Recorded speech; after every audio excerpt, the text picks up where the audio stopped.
imagine that they're at a crossroad, and then there are 3 roads that have been created, and the child is expected to pick just one.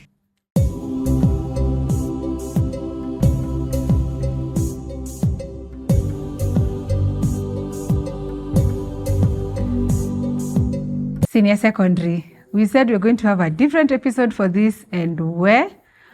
Please stay seated because it's a long one.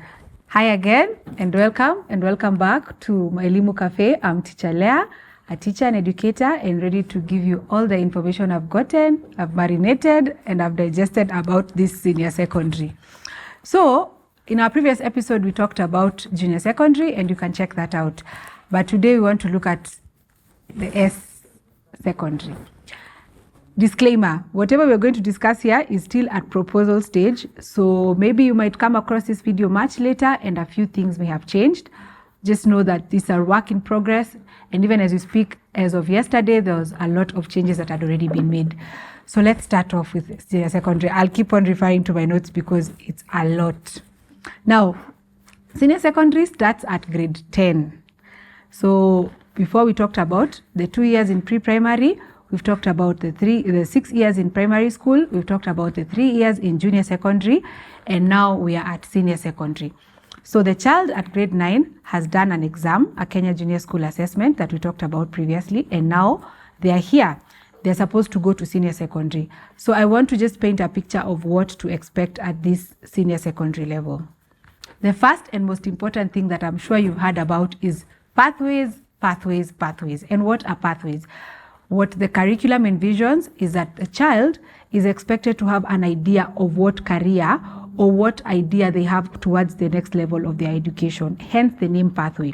So the child is expected to have let's imagine that they're at a crossroad, and then there are 3 roads that have been created, and the child is expected to pick just one.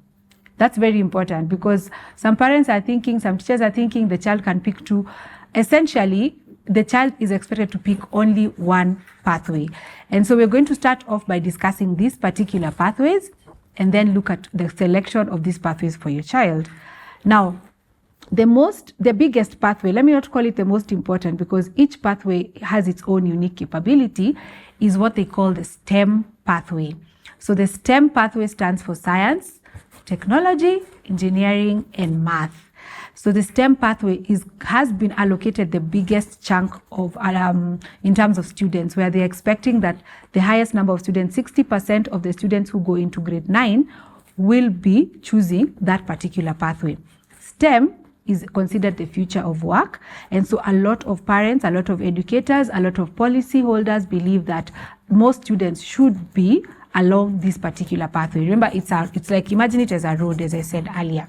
Now, the STEM pathway has its, of course, the subjects. I'll call it subjects for you to be able to understand, or what you're currently calling the learning areas.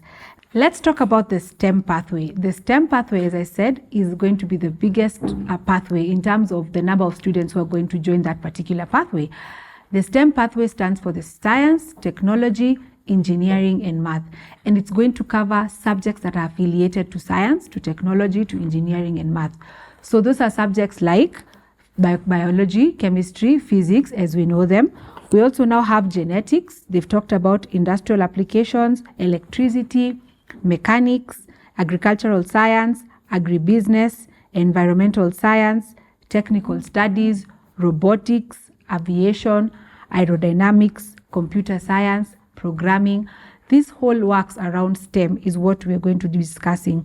And this is more of a pathway for a child who deems their career around this particular pathway. Is a child who's thinking of being in the careers around, being a pilot, being a computer scientist, being a coding or a software developer. Children who are thinking about cybersecurity, children who are thinking about being doctors, being engineers, being AI statisticians, machine learning, all these conversations is where now this is the particular pathway that they're supposed to follow. So as a child or as a parent, when you're looking, and as also as a teacher, when your child is thinking about this particular pathway, they should also be doing quite well in the sciences. That is now in junior secondary, you notice that the child is doing well in the integrated sciences. The child is also doing well in the technical studies that are introduced at that level. And so this particular pathway is more of a child who has a bit of logic in terms of intelligence. They look like they're inclined towards the logical intelligence. They seem to grasp technical concepts much quicker.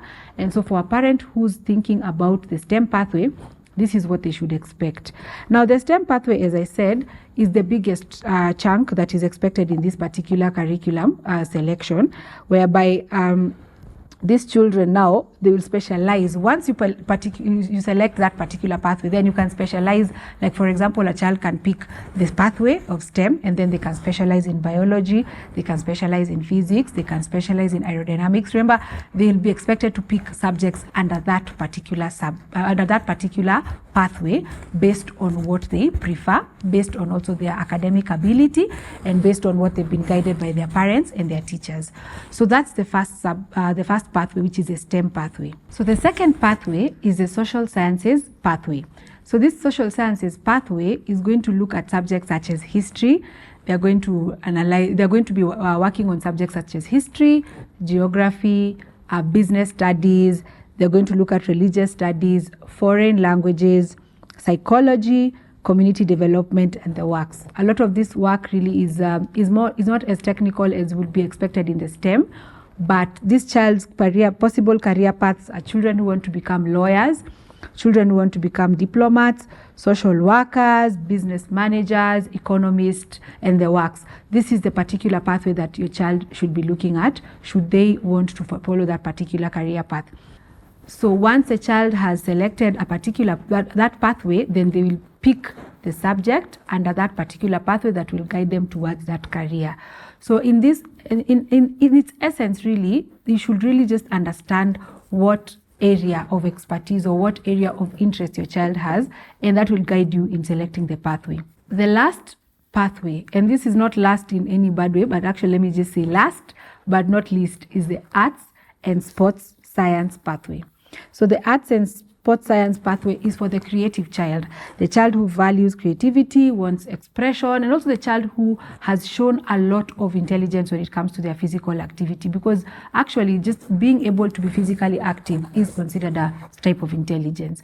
So this child is inclined towards those particular things, and these subject areas will include music, dance and theater, fine arts, film and photography, sports science, PE, and the possible career pathways for this child will be, becoming a sports coach, athletes, trainers, musicians, actors, filmmakers, fashion designers, photographers, graphic designers. As I said, anything around the creative space, this is a pathway for your child to select. So these three pathways are what now, as I said, your child has to pick one pathway that will guide them towards their senior secondary journey. Now, you might be wondering, okay, so what happens if my child wants to move from one pathway to another? As of today, we have not been given guidance as to how that is going to happen. So what you need to know right now is that the child has to pick one pathway. Now, there are certain subject areas that are still going to be compulsory in this particular senior secondary journey. Just because a child has picked a particular pathway, it does not mean that they will not do certain subjects. As of today, math, I think a lot of you have heard that math had been removed, but math has been reinstated as a compulsory subject. So we'll talk about math being the first compulsory subject. They've also brought in English as a compulsory subject, Kiswahili or sign language is a third compulsory subject. PE is also a compulsory subject, and they've introduced what we call community service learning as another compulsory subject. So we're going to delve into that in another episode, but for now you just need to know that there are compulsory subjects on top of the ones that you will select based on the pathway you pick. Now, the subjects that a child has to pick from are ranging to about 40. So you can imagine that there are so many subjects that a child can select based on their pathway. As I said earlier, if your child wants to become for example, an actor, then whatever they pick within that particular pathway will have to be towards that particular career goal. The selection criteria is going to be one, the child's performance in junior school. That's very important. So parents in grade 7, 8, and 9, you need to understand that whatever the child is doing at this level is going to determine what their selection is with these pathways in grade 10. So their performance in grade 7, 8, and 9 is going to be considered. And of course, as I told you earlier, there's going to be an assessment, the Kenya Junior School Assessment, that is going to be conducted at the end of grade 9. That's one of the selection criteria. The second one is going to be, of course, the child's personal interest, the child's talents, the child's ideas of what they think their future should look like. That's going to be very important. They've talked about children going through what we call a psychometric test to also give them a better understanding of their personal interest and their talents as well. And the third one is going to be, of course, their career aspirations. As I said, if the child wants to move into the STEM career, which is now maybe my child wants to be a pilot, they're going to have to pick within the STEM pathway. My child wants to become a business owner, an economist, they're going to pick around the social sciences pathway. My child wants to be an artist, my child wants to be an actor, my child wants to be a filmmaker, the child is going to pick along the lines of the arts and social science pathway. So now that being said, this criteria has also been guided by a policy document that, as I said earlier, is still under proposal. And I want us to look at that in the next segment. So we've looked at the selection criteria, we've looked at the pathways, and we've discussed the possible career aspiration options that are there in this particular senior secondary option. Right now, as we close up this episode, as a parent, you need to think about, what does my child like? What is my child interested in? Have they shown any interest particularly in any of these pathway areas? And also, has my child shown any talent that could help guide this particular pathway selection? This is very important for the parent and the teacher and any stakeholder who is involved in the selection of the child's pathway to think about, even as we move forward into selection of this particular pathway journey. So as we go to the next episode, I hope that you can think about that, and if you have any questions, any comments, or any queries, you can leave them down below, or you can reach out to us for further discussion. Thank you so much for joining us on this episode, and I look forward to seeing you in the next one. Bye.